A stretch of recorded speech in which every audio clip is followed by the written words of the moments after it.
This is the Regular Pastor Podcast, the one podcast to rule all of the other podcasts devoted to regular pastors and regular churches. My name is Landon Coleman. I'm a regular pastor at Emmanuel Baptist Church in Odessa, Texas. This is Season 4 on the Regular Pastor Podcast. And here in Season 4, I'm talking about books and the ideas found in books and how the ideas found in books apply to the everyday ministry of regular pastors.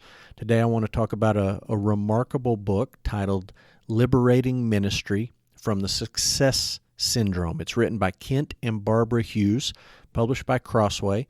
Book has 198 pages plus some endnotes. There is an introduction. The book has 4 parts. There are 17 chapters split up among those 4 parts, and then it does have a conclusion at the end. This book was originally published back in 1987. It was more recently republished in 2008. So let me tell you a little bit about the author. Kent Hughes was a senior pastor at College Church in Wheaton, Illinois. He, upon retirement, was recognized as senior pastor emeritus of College Church in Wheaton. Hughes has an MDiv from Talbot School of Theology, a DMin from Trinity Evangelical Divinity School, and a DD from Biola. He is the series editor of Crossway's Preaching the Word commentary series. He also authored several of the volumes in that series.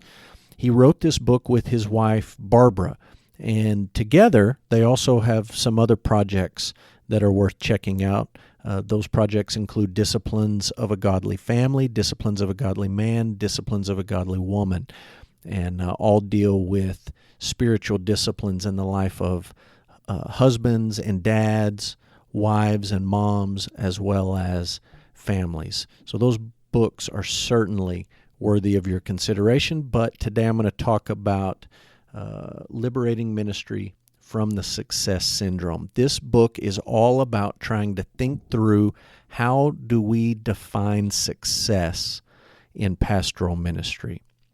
That's an important question. Everyone's going to answer it intuitively or intentionally. What is success in pastoral ministry? On page 27, Hughes asks several questions. He says, how do we define success if we're pastoring a small church? How do we define success and then conversely define failure?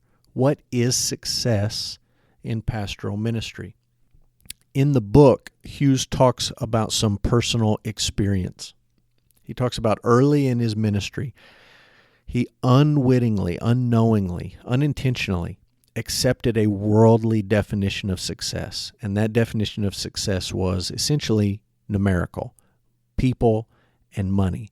And he acknowledges that it almost crushed him as a pastor, and he acknowledges it was an entirely secular definition of success.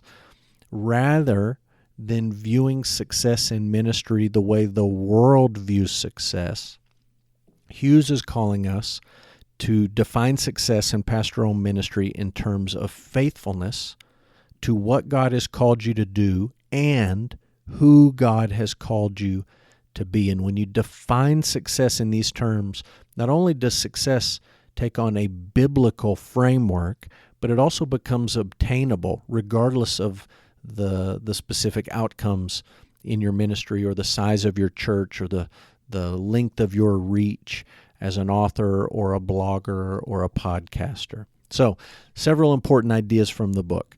Part of our faithfulness to the Lord involves serving. Jesus came to be a servant, and pastors are called to serve their people. Too many young men get into pastoral ministry because they want to lead or they want to rule or they want to make decisions.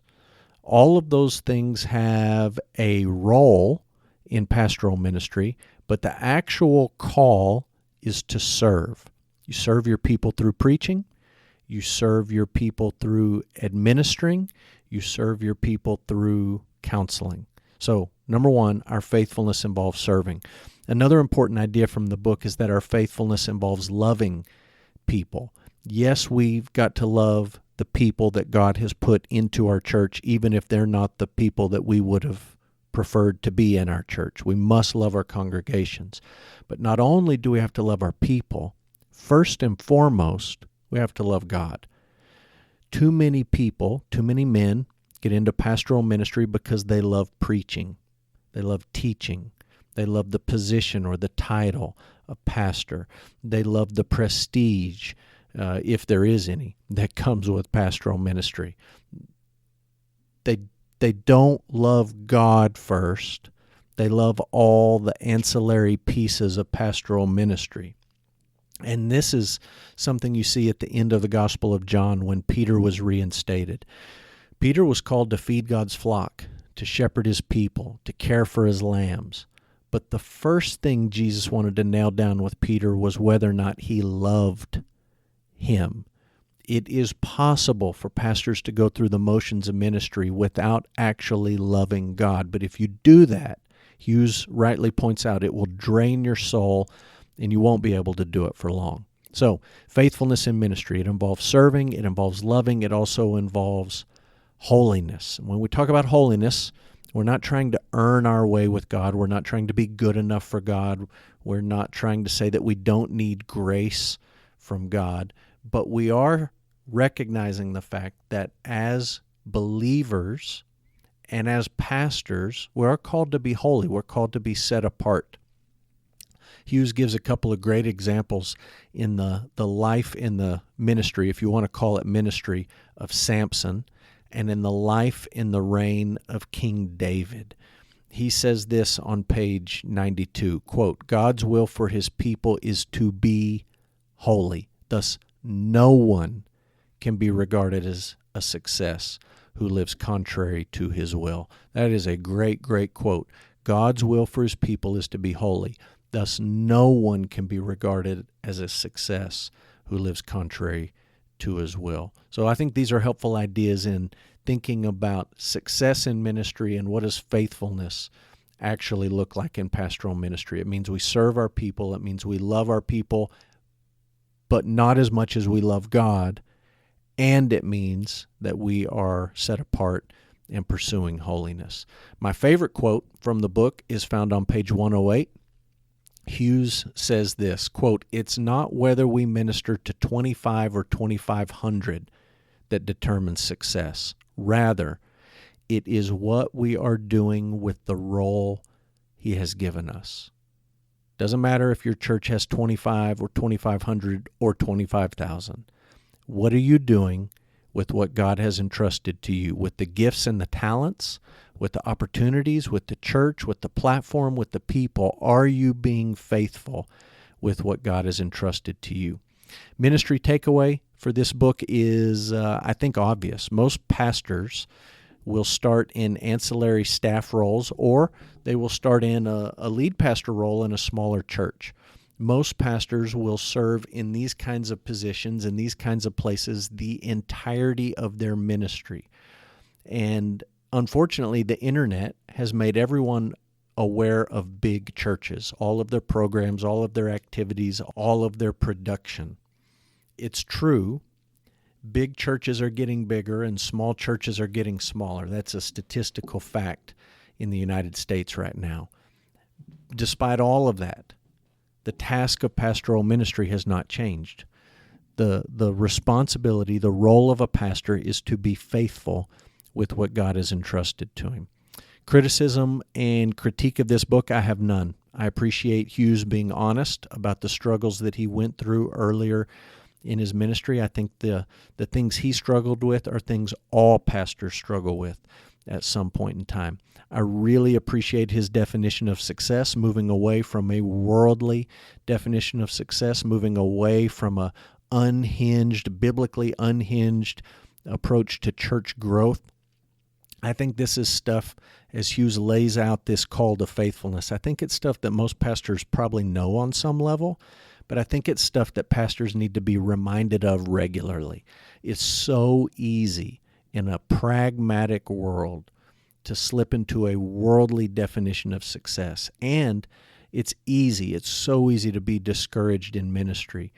And often our discouragement is rooted in unrealistic expectations and unrealistic assumptions about what success in ministry actually looks like. And so I think this call to faithfulness is much, much needed. The Goodreads rating is a 4.27. I think that's ridiculously low. I think this is an amazing book.